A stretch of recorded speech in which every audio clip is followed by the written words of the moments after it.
Living through the Blitz, my mother's story of living in London during the Second World War. Part 2, having fun.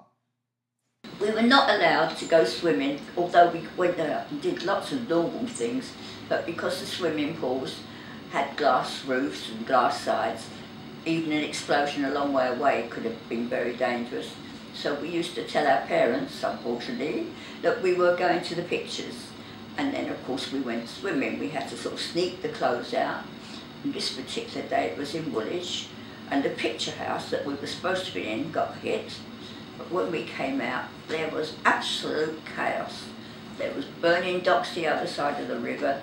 The Royal Arsenal, which was all the munitions factory, must have been hit. There were firemen's hoses along every street. There were firemen everywhere. There were forces, and it was absolutely chaotic. And there was no transport to get you home. But you're sort of bewildered because noise in the pool, you'd no idea what was going on outside, really. But we had to walk all the way home.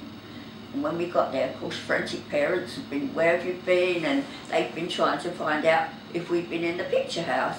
But when we did get home, they were absolutely worried to death. They didn't know where we were because they thought they knew, and they thought we'd been in the pictures, and they got bombed, and they'd been contacting people because people like us didn't have telephones. You had to find one or find a police box to use the telephone. But I don't know if they were more relieved or wanted to kill us when we got there, because we'd actually turned up alive and well an hours afterwards, because we'd had to walk all the way home. There was no transport, obviously.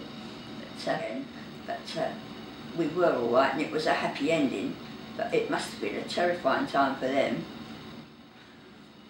Excellent. So all those times I told you I was somewhere when I was actually at a rock concert, I don't feel as bad about. But okay, and what was it like as you got older and you were out sort of dancing? Yeah.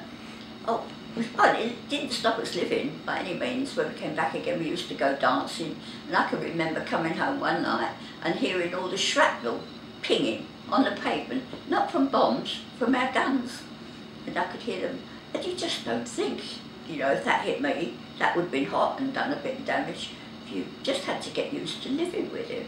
And there was sometimes the buses would land up in a great big hole in the road where a bomb crate had gone, and the bus would get pushed in there, so you'd lose your transport again.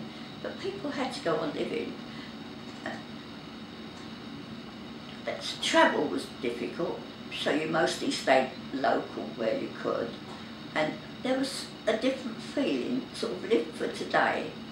But people didn't go that mad, but they went out dancing, and you were encouraged just to be friendly with people, keep people's spirits up, especially if you've got forces stationed around you.